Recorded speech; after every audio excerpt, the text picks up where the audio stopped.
like, if you can't do Primerica, then you can't do anything. I'm like, sir. So as you can tell by the title, I'll be telling you about my Primerica experience as well as my opinions on multi-level marketing companies. So if you're interested in that, let's get into the video. Welcome to Lovebrittnyj. If you're new, please consider subscribing. But if you're not new, welcome back. Now before we get into this video, make sure you like, subscribe, hit that bell to be notified, and also check out my social medias right there in the corner. So first and foremost, if you don't know what Primerica is, it's basically a multi-level marketing company centered around life insurance, investments, and so on and so on.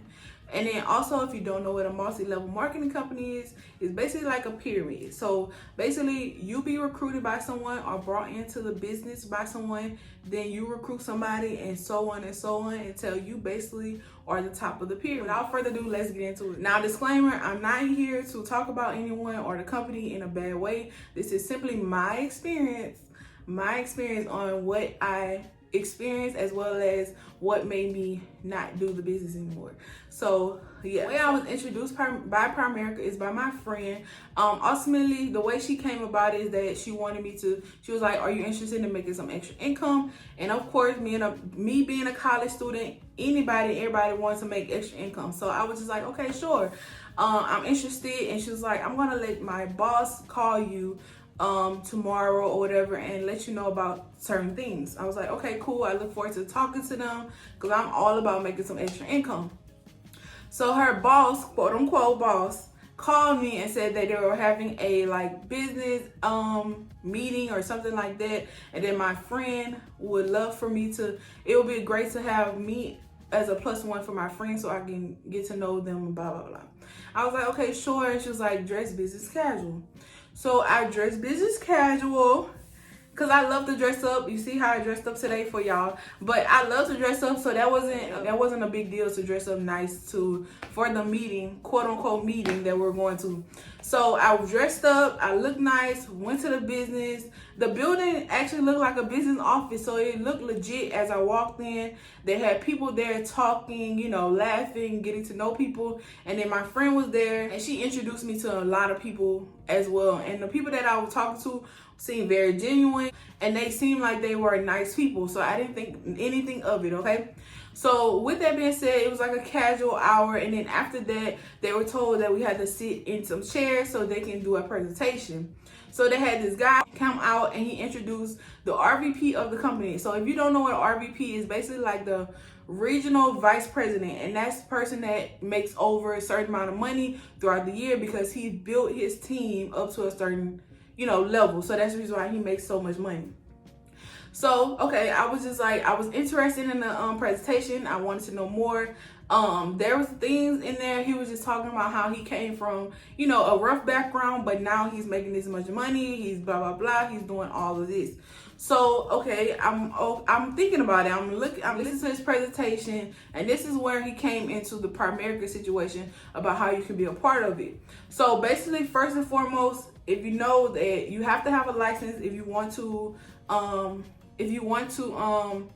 sell life insurance. You cannot just sell life insurance without having a license. So you have to be a licensed agent. So he was telling us about the licensed agent, how much it is if you don't pay for it, but if you go through Primerica, it'd be cheaper and all of that. And then also about how we're going to be reimbursed if we do certain things. Also about money, and about like you pay for your registration for the company or to start your business, as well as you pay a certain fee every single month. Once you start the business, there's a website that you have, it controls like recruiting and all your sales. So that's what your website is paid for. I think it was like $25, but don't quote me. I'm pretty sure that's how much it was per month to just keep track of everything. So he was telling us all of this. Everything was in this presentation. And I was just looking, I was just like, okay, I'm thinking about it and I'm listening, but it's like something wasn't really sitting well with me, like during the presentation, but I was still listening to it.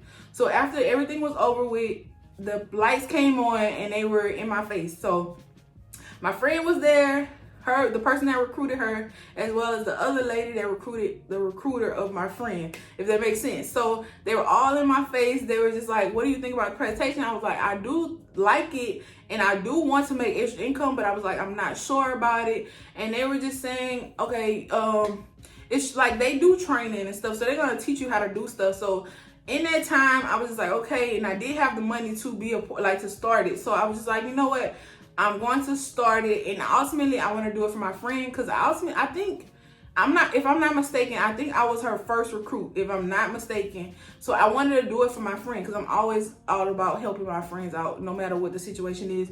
And I knew that she was a part of it, so I was just like, I wanted to help her as well. So I started that same night. Now, when I think about it, I feel like I was swindled into something, but ultimately I signed up that night. I paid my registration fee. I think it was like $100 and something. I don't know, I can't remember, but it was that, and then I started. So with that being said, I started going to the trainings. I started doing all of this.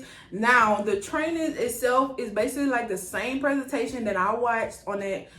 It was on Fridays, so every meeting was on Friday. Next Friday I went to the training. It was the same presentation I saw in the beginning, because they have you, the goal is for you to bring people in at every meeting so they can watch the presentation, so eventually they will be like, oh, I want to start the business too, and they will sign up under you or vice versa, and that's how you make the money.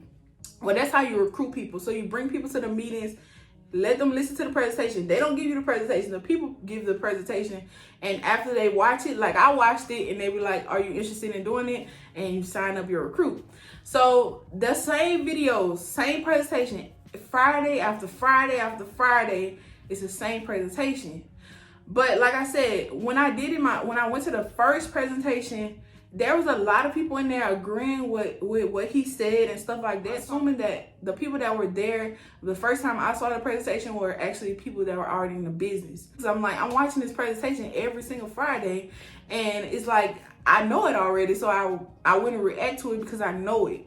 And then after those Friday, quote unquote, recruiting meetings, there's an extra meeting at the end, which is called training.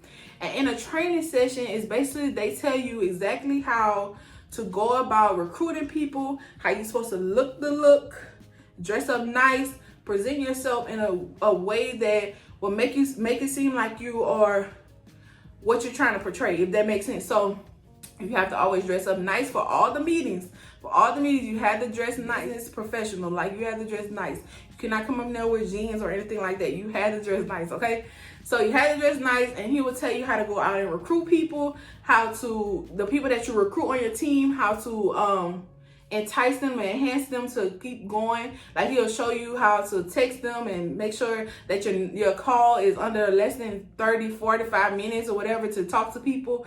And it was just a lot of fakeness going on. I'm just gonna keep it cut. It was a lot of fakeness, and I could not be a part of it. I honestly could not be a part of it. Like, he would tell you to go out, but don't tell people, like they'll say, don't tell people too much, because if you say that it's Primerica, then people will shy away from it, or they might go do their own research and figure out what Primerica is really about. So my thing is, when it came to, I could not go about being fake about it. Like, I have to give people information. Like, I just can't cut. But if you know me, and anybody that knows me, I can go up and talk to anybody and everybody, and I can make that conversation go. But I can't just go up to tell somebody, are you looking for some extra income? I got this business, but I can't tell you too much. But if I can't do that. I couldn't do that. So that was my whole thing when it came to in the business. Like, I just could not fix my mouth or tell somebody like, hey, do you want to, make some extra income, but not tell them too much, because I actually was able to recruit one person, but they ended up leaving when I left as well.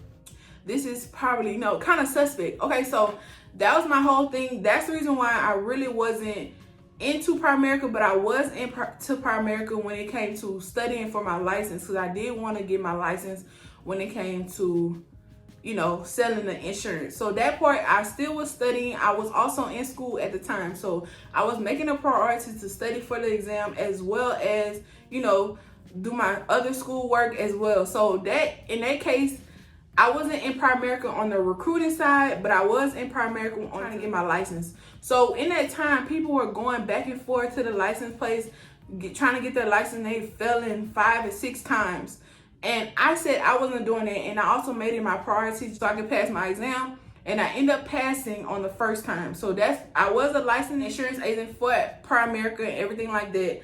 And I did do trainings.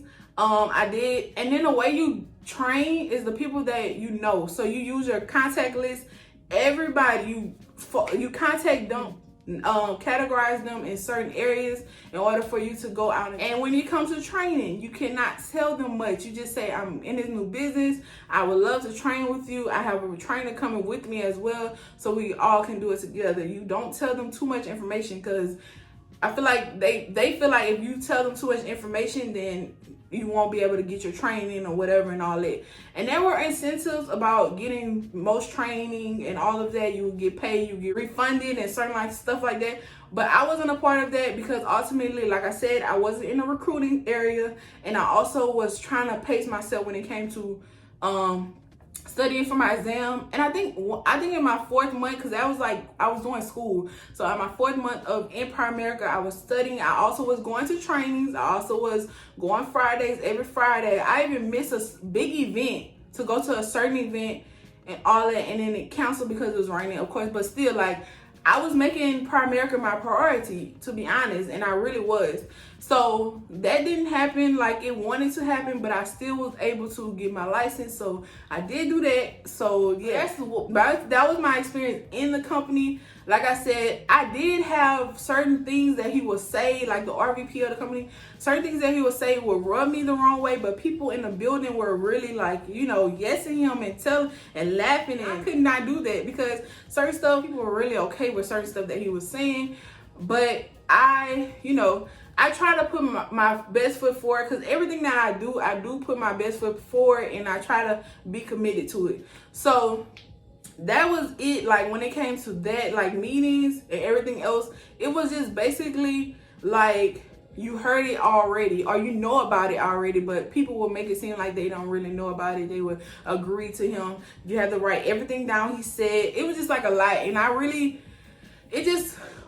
feel like companies like this in general, they prey on vulnerable people. Like, I really do feel like that. Like, I feel like the people that are in the company are people that don't have any sense of belonging, so they prey on these type of people, as well as people that are down and out and they need the extra income. Those are the people that these companies are very, very on to. Like, they want to give you a sense of belonging, and I feel like these companies do that. But like I said, there's nothing, like, I don't have anything against it, but that's how I felt when I was a part of the company, because I would see people and they would be like, they doing this part-time and they got this many hours, they did this many recruits. But ultimately, you can't compare people's situations with other people's situations, because their part-time may be different from my part-time, and so on and so on. So you can't compare. But it was like, if you wasn't doing this in the company, then you really not doing anything. That's how I felt, and that's how I feel. So that's just it. And then ultimately, when I did have a problem with something, I would bring it to my friend, and it was just like I could not tell her anything, because she was already into it so much where, like, I couldn't say anything, or it would be like, oh, maybe you're thinking about it this way, but I'm like, no, it's like this. But she was already into it. So that was my experience in it. And the reason why I really got out of it is only because I don't have a passion to sell insurance, okay? I ultimately did this for my friend. That's one thing that you should not do. If it's not for you, don't try to do it to make someone else happy. I ain't gonna say I wanted to make her happy, but I ultimately wanted to support her. And now she's doing great in the company. Great job to her. But it just wasn't for me. So that's the reason why I'm not no longer in. Basically, my experience and opinion on multi-level companies is basically they shouldn't, like, if you see people on your timeline be like, hey, if you looking to make extra income, DM me.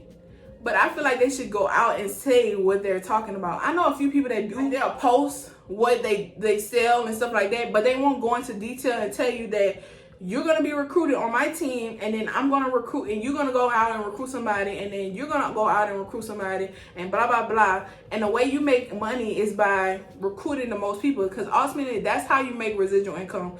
You go out and recruit people to be on your team and make them think that they're starting a business.